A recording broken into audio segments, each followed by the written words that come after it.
히브리서 7장 1절 말씀 우리가 다 함께 한 목소리로 봉독하겠습니다. 이 멜기세덱은 살렘 왕이요 지극히 높으신 하나님의 제사장이라.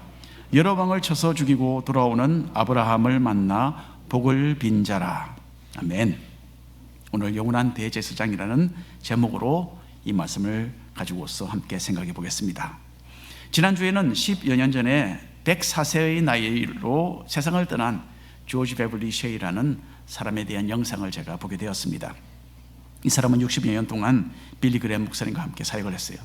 빌리 그레임이 전도자로서 전 세계를 다니며 그 엄청난 역할을 하도록 가장 초창기에 빌리 그레임 전도협회를 함께 창설했던 4명의 멤버 중 하나였습니다.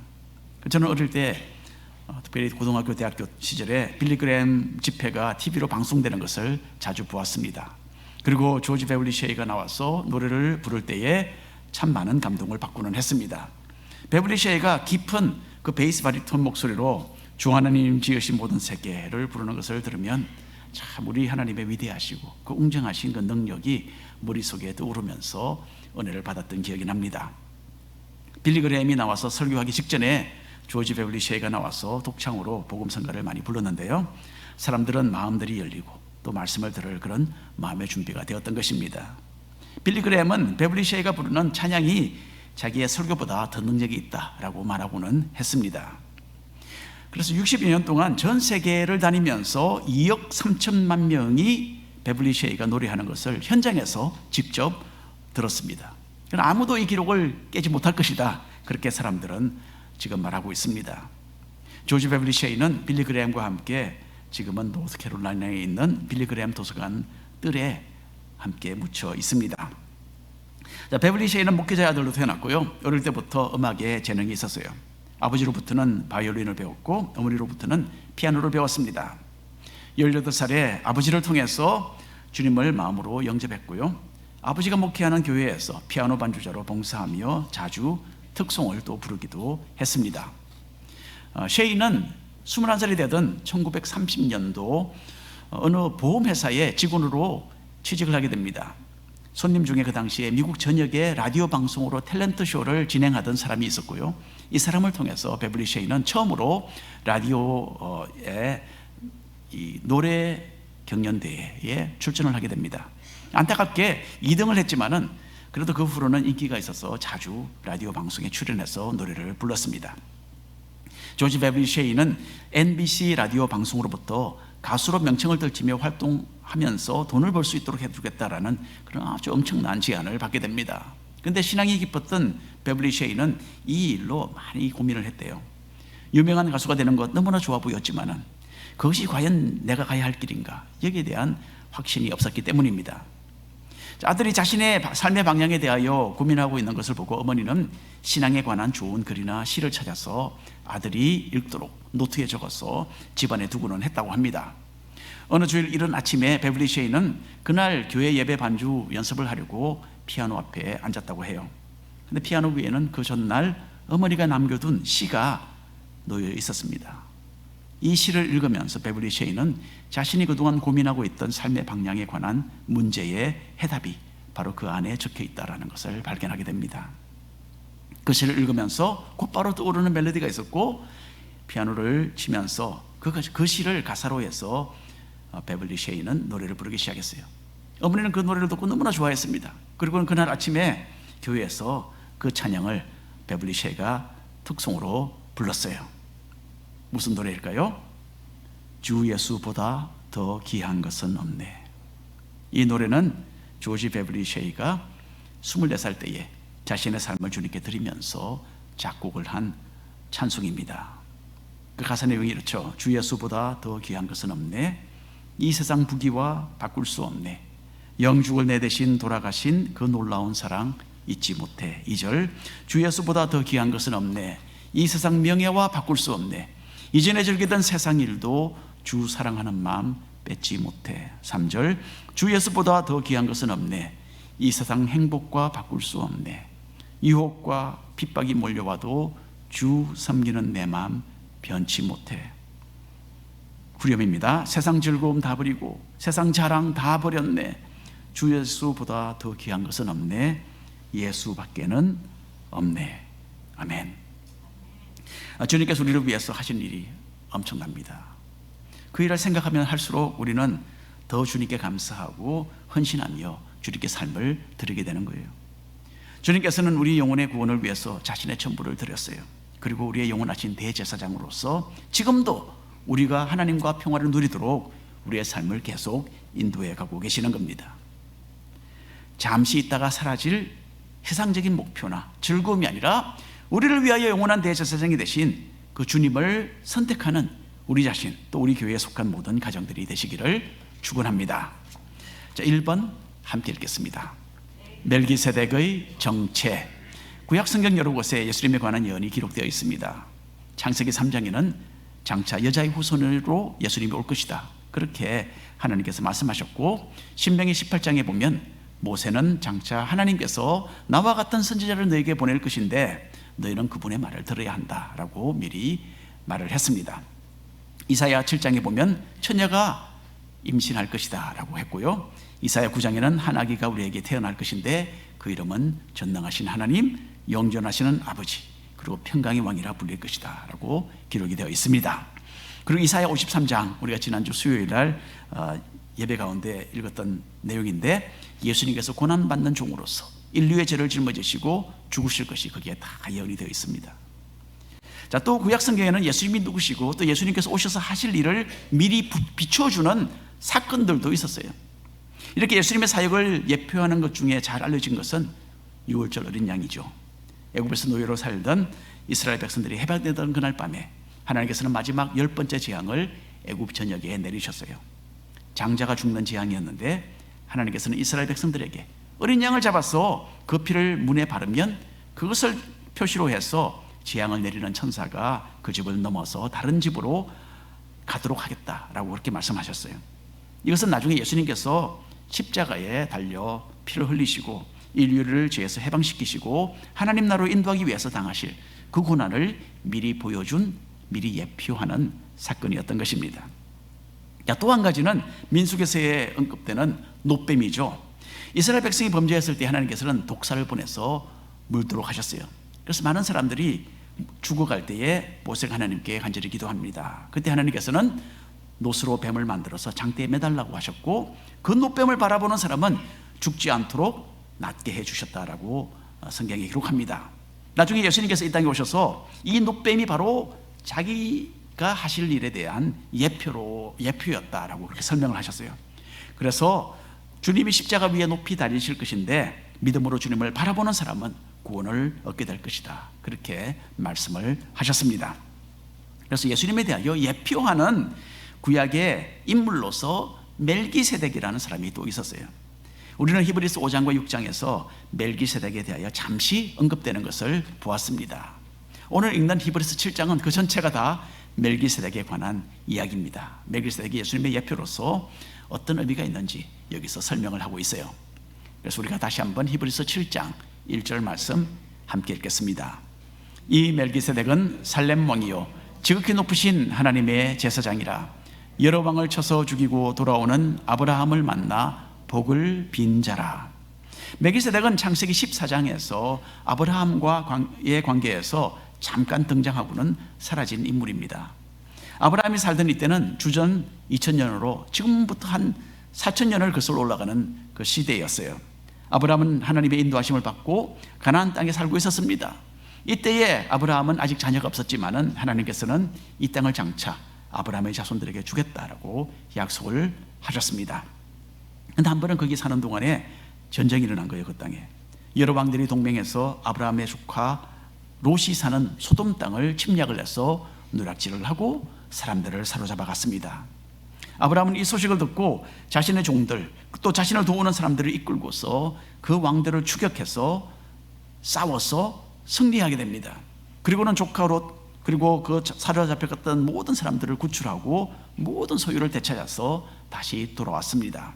이렇게 큰 승리를 거두고 돌아오는 아브라함을 영접한 사람이 바로 멜기세덱이었어요. 창세기 14장 우리가 가서 함께 18절부터 20절까지 읽어보겠습니다. 살렘 왕 멜기세덱이 떡과 포도주를 가지고 나왔으니 그는 지극히 높으신 하나님의 제사장이었더라. 그가 아브라함에게 축복하여 이르되 천지의 주제이시요 지극히 높으신 하나님이여 아브라함에게 복을 주옵소서. 너희 대적을 내 손에 붙이신 지극히 높으신 하나님을 찬송할지로다 하매 아브라함이 그 얻은 것에서 10분의 1을 멜기세덱에게 주었더라. 멜기세덱은 아브라함처럼 참되신 하나님을 섬기는 사람이었고 뿐만 아니라 하나님께 제사를 드리는 사람이었다는 거죠. 제사장이었어요. 자, 그렇다면 그 옛날에 이 지역에는 아브라함 외에도 하나님을 믿는 사람들이 그래도 있었다는 뜻이에요. 멜기세덱이 그 중에 한 사람이었습니다. 그리고 멜기세덱이 제사장이었다는 것은 멜기세덱을 통하여서 하나님께 제사를 드리는 다른 사람들도 있었다는 이야기죠. 제사장이 혼자 제사장이 되는 것은 아니잖아요. 그래서 특별히 또 멜기세덱은 사람들에게 하나님의 뜻을 전하고 또 사람들을 대표해서 하나님께 은혜를 구하는 제사장으로서 백성들에게 영적인 지도자의 역할을 겸했던, 그러니까 왕이지만은 또한 제사장이었던 특별한 사람이었습니다. 아브라함이 거주했던 가나안 땅은 갖가지 거짓 신들과 우상들로 가득한 곳이었어요. 이곳 사람들은 심하게 타락했고 흉악한 죄인들이었습니다. 그래서 하나님께서는 장차 이곳에 사는 사람들에게 심판을 내려서 그들을 멸하시고 그 땅을 장차 아브라함의 자손들에게 주겠다라고 약속을 해놓으신 것이었습니다. 그런데 이런 곳에서 아브라함은 하나님을 경외하고 예배하는 멜기세덱을 만나게 된 것입니다. 멜기세덱은 전쟁에서 돌아오는 아브라함을 영접하면서 지친 아브라함과 그 종들에게 음식과 음료를 제공했습니다. 그리고 아브라함에게 전쟁에서 승리케 하신 분은 하나님이시다 라고 선언하면서 하나님께 감사와 찬양을 드려야 한다라고 말을 하죠. 그리고 멜기세덱은 하나님의 이름으로 아브라함을 축복했습니다. 이것이 멜기세덱에 대해서 창세기에 기록된 전부 내용입니다. 그런데 이브리서 저자는 예수님의 예표로서 멜기세덱에 대한 더 깊은 설명을 이제 제시하고 있습니다. 2절 말씀 함께 읽겠습니다. 아브라함이 모든 것의 10분의 1을 그에게 나누어 주니라. 그 이름을 해석하면 먼저는 의의 왕이요 그 다음은 살렘 왕이니 곧 평강의 왕이요. 먼저 저자는 멜기세덱의 이름에 대한 해석을 설명하고 있습니다.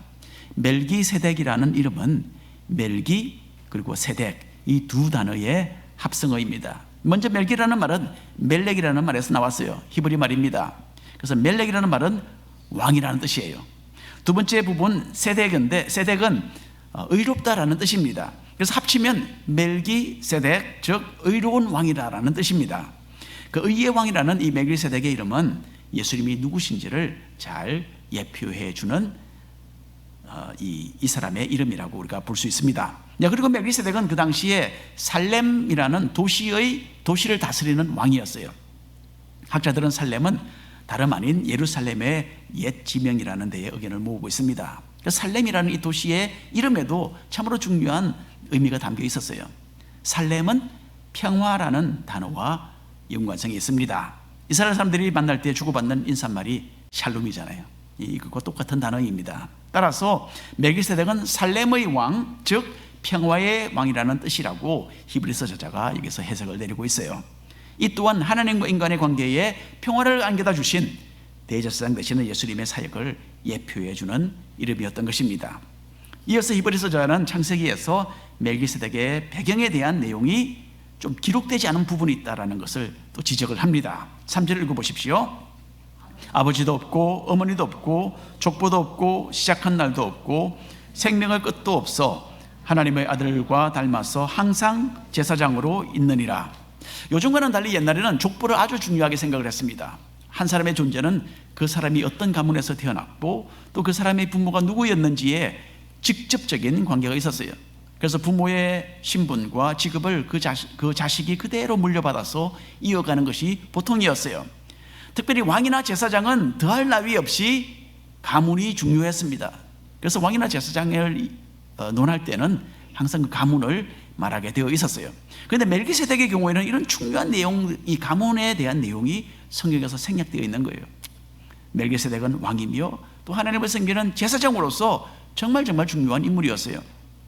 하지만 그 아버지나 어머니에 대한 내용도 빠져 있고 또 멜기세덱이 태어난 것, 또 죽은 날에 대한 그런 내용도 성경에는 기록되어 있지 않는 겁니다. 자, 그렇다고 해서 멜기세덱이 실제로 어떤 신적인 존재라든지 아니면 초인간적인 인물이었다는 말은 아닙니다. 멜기세덱은 일반 사람과 다르지 않은 인간이었어요. 하지만 정말 중요한 인물임에도 불구하고 그 사람의 배경에 대해서는 성경이 침묵을 지킨다는 거죠.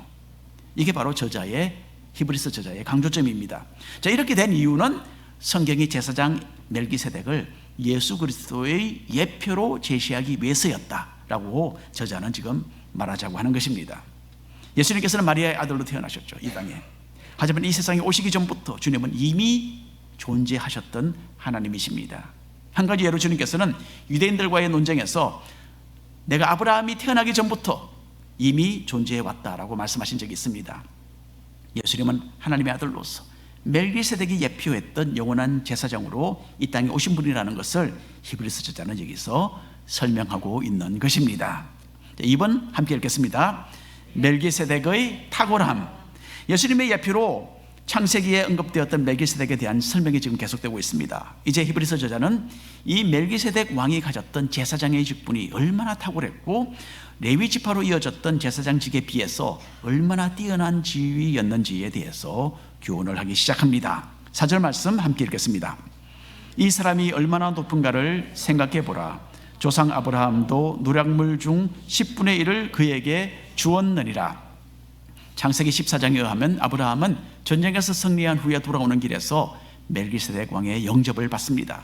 아브라함은 전쟁을 통해서 원수들에게서 빼앗은 재물의 10분의 1을 구별해서 멜기세덱에게 바칩니다. 이것은 구약 성경에서 처음으로 한 사람이 다른 사람에게 11조를 바친 사례입니다. 아브라함이 전쟁 노략물 중에서 가장 귀한 것을 떼어서 11조로 멜기세덱에게 바쳤다는 것은 아브라함이 멜기세덱의 영적인 권위 아래에 있었다라는 증거입니다.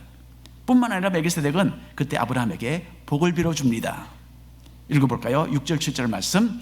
레위 족보에 들지 아니한 멜기세덱은 아브라함에게서 10분의 1을 취하고 약속을 받은 그를 위하여 복을 빌었나니 논란의 여지 없이 낮은 자가 높은 자에게서 축복을 받느니라. 한국의 전통적인 문화가 있죠. 설날이 되면 젊은이들이 옷을 잘 차려입고 어른들 앞에 엎드려서 세배를 합니다. 이게 새해 인사죠. 자, 그러면 어른들은 어떻게 합니까? 건강하고 열심히 잘 살고 올해는 뜻하는 것을 잘 성취하라라는 그런 식으로 젊은이들을 축복을 해요. 그러고는 이제 젊은이들은 그냥 나가는 건 아니고요. 세뱃돈을 받아서 기분 좋게 자리를 떠나는 겁니다. 근데 만일 젊은이가 할아버지에게 할아버지, 오늘은 할아버지가 나에게 세배를 하십시오. 그러면 제가 할아버지를 축복하겠습니다. 그러면 이런 말이 되겠습니까? 말이 안 되는 거예요. 이만저만 무리한 말이 아닙니다. 아마 집안 어른들이 버르장머리 없다고 다리 몽둥이를 부러뜨려 놓겠죠. 그렇게 한다면. 히브리서 저자가 바로 이 점을 덧주어내고 있는 거예요. 멜기세덱이 아브라함을 축복했다라는 것은 멜기세덱이 아브라함보다 더 높은 위치였다, 더 높은 지위였다라는 것을 증명해 주는 또 하나의 증거였다는 거예요. 더 높은 지위를 가진 사람이 낮은 사람을 위해 축복해 주는 법이다라고 히브리서 저자가 강조하고 있습니다. 이 가르침은 초대교회 당시에 히브리서를 읽던 유대인 기독교인들에게는 대단히 충격적인 이야기였을 것으로 저는 생각합니다. 유대인들에게는 아브라함은 하나님의 특별한 선택을 받고 축복을 받은 자신들의 조상이었어요. 그런데 멜기세덱은 이런 민족의 조상 아브라함보다도 더 높은 사람이었다니까 놀라지 않을 수가 없었을 겁니다. 히브리서 저자는 제사장으로서 멜기세덱의 지위가 탁월했다라는 것을 또 하나의 예를 들어서 설명을 합니다. 9절 10절 말씀 함께 읽겠습니다. 또한 10분의 1을 받는 레위도 아브라함으로 말미암아 10분의 1을 바쳤다고 할 수 있나니 이는 멜기세덱이 아브라함을 만날 때에 레위는 이미 자기 조상의 허리에 있었습니다. 이 말은 레위가 아브라함의 자손이었다는 거죠. 레위는 아브라함의 증손자였습니다. 아브라함의 아들의 아들이 레위입니다. 자, 하나님께서는 레위 지파 사람들에게만 성전을 가까이 다가가서 하나님을 섬길 수 있도록 특별한 그 지위를 허락해 주셨어요. 그리고 레위 지파 가운데서 특별히 아론이 태어났고 그 아론의 자손들에게는 제사장의 직분을 맡기셨어요.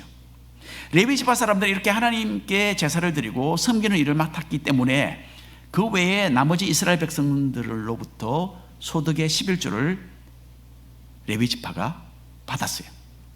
그러니까 더 존귀한 사람들이라는 거죠. 하나님을 섬기기 때문에. 이렇게 레위 지파가 특별했고, 또 그 중에 또 아론의 자손들이 대대로 제사장이 되어서 이스라엘 백성들 가운데 그들의 존귀한 신분을 이어왔습니다. 하지만 제사장 멜기세덱은 이 사람들과는 비교가 되지 않는 그런 탁월한 지위를 가지고 있었다는 거예요. 아브라함이 멜기세덱에게 11조를 바쳤을 때에 레위는 그때 태어나지도 않았지만은 자기 할아버지, 자기 정조 할아버지 아브라함을 통해서 레위 지파도 멜기세덱에게 12조를 바친 셈이다. 그렇게 히브리서 저자가 말하고 있는 것입니다. 자, 그럼 3번 함께 읽겠습니다. 더 나은 제사장. 히브리서 저자가 이렇게 자세하게 멜기세덱에 대해서 계속 설명을 하는 이유가 있어요. 멜기세덱이 아브라함보다 더 우월하고, 그렇기 때문에 당연히 레위 지파는 물론 아론 자손으로 제사장 직분을 행하던 그 당시의 유대교 지도자들보다도 더 지위가 높다라는 것을 말하자고 하는 거예요. 따라서 이제 멜기세덱의 서열에서 새로운 대제사장으로 세우심을 받은 예수님은 유대교의 제사장 직분과는 비교할 수 없이 그 예수님의 제사장 직분이 더 우위를 차지한다라는 그 논리를 여기서 소개하기 위해서였습니다. 다윗은 시편 110편을 기록하면서 하나님께서 장차 구원자 메시아를 보내실 것을 환히 내려다보고 있었습니다. 그리고 다윗은 이 메시아가 대제사장의 역할을 할 것인데 아론의 후손으로서의 대제사장이 아니라 고대에 있었던 멜기세덱을 이어서 영원한 제사장이 될 것이다 라는 그 예언을 남겨두었던 것입니다. 아론 자손을 통해서 이미 기존하는 제사장 직분이 있는데 그보다 더 우월한 이 멜기세덱의 계열의 대제사장이 세워질 것이라고 다윗이 예언한 것에는 무슨 이유가 있지 않겠느냐라는 것이 이 저자의 질문입니다. 그래서 거기에 대한 질문 함께 읽어보겠습니다. 히브리서 7장 11절 말씀입니다. 레위 계통의 제사 직분으로 말미암아 온전함을 얻을 수 있었다면 백성이 그 아래에서 율법을 받았으니 어찌하여 아론의 반차를 따르지 않고 멜기세덱의 반차를 따르는 다른 한 제사장을 세울 필요가 있느냐. 이것이 바로 히브리서 7장의 핵심입니다. 유대교는 아론 자손 제사장들이 드리는 제사를 통해서 죄인이 어렵게 되어서 하나님 앞에 완전하게 된다라고 아주 철석같이 믿고 있었어요. 그래서 제사 제도에 완전히 그들은 그걸 의존하고 이것이 구원의 길이다라고 믿었던 거예요. 하지만 그것은 사실이 아니다고 히브리서 저자는 이제 설명을 해나가기 시작합니다. 만일에 유대교의 제사를 통해서 그렇게 사람이 온전해지고 구원을 받을 수 있다면 멜기세덱의 교회에서 또 다른 제사장이 나올 필요가 전혀 없다라는 거였죠. 18절 19절 말씀 함께 읽겠습니다. 전에 있던 계명은 연약하고 무익함으로 패하고 율법은 아무것도 온전하게 못할지라 이에 더 좋은 소망이 생기니 이것으로 우리가 하나님께 가까이 가느니라. 히브리서에서 율법이라는 말은요 주로 제사에 관계된 그런 내용들을, 율법의 의미를 내용들을 말합니다. 구약의 제사는 진정한 의미에서 죄인의 죄를 씻지 못하고 거룩하신 하나님 앞에 그 사람을 의로운 사람으로 만들어낼 수가 없었습니다. 그래서 어떤 면에서 제사에 관계된 구약의 율법은 연약한 것이고 무익한 것이고 이제는 폐지되었다라고 히브리서 저자가 선언합니다. 그 대신에 멜기세덱의 계율로서 대제사장이 되신 하나님의 아들 예수님은 더 나은 제사장이 되셔서 주님이 드리신 그 제사, 십자가의 제사를 통해서 모두가 거룩하신 하나님께 다가갈 수 있는 그 길이 활짝 열리게 되었다는 거예요. 초대교회 당시의 유대인 기독교인들은 핍박으로 인해서 유대교로 돌아가려는 그런 유혹을 받고 있다고 말씀드렸죠. 이 사람들은 다른 유대인들처럼 구약의 제사 제도를 통해서도 구원을 받을 수 있을 것이다, 그런 오해를 가지고 있었던 거예요. 그래서 예수님을 믿는 그 어려움을 피해서 그렇게 어렵게 예수님을 믿고 구원을 받는 것보다는 쉽게 우리가 할 수도 있다라고 생각을 했던 거예요. 하지만 히브리서 저자는 이전 시대의 제사는 이제 무능해서 이미 폐지되었다라고 선언합니다. 그리고 예수님의 제사장 직분을 통해서만 완전한 구원이 가능하다라는 것을 여기서 밝혀 설명하고 있는 것입니다. 우리가 마지막으로 히브리서 7장 24절 25절 말씀 함께 읽겠습니다. 예수는 영원히 계심으로 그 제사장 직분도 갈리지 아니하느니라. 그러므로 자기를 힘입어 하나님께 나아가는 자들을 온전히 구원하실 수 있으니 이는 그가 항상 살아계셔서 그들을 위하여 간구하심이라. 예수님으로 시작된 영적인 제사장 직분은 이전에 존재하던 레위 지파 제사장 직분과는 다릅니다. 레위 지파 제사장들은 외형적인 율법을 따라 제사를 드렸죠. 그리고 인간이기 때문에 제사장이 죽으면 또 다른 제사장으로 교체되어야 했습니다.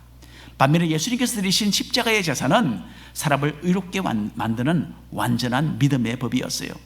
그리고 주님은 하나님의 아들로서 항상 살아계시기 때문에 그 제사장 직분도 변경되지 않는 영원하신 대제사장이십니다. 그리고 어제나 오늘이나 변함없이 믿는 자들을 위해서 주님은 아버지께 간구하고 계신다라고 여기에 기록되어 있습니다. 여러분, 우리는 예수님께서 십자가에 달려 죽으시고 우리의 죄를 사해 주셔서 참 감사합니다, 이런 쪽으로 주로 생각을 하죠. 물론 맞죠.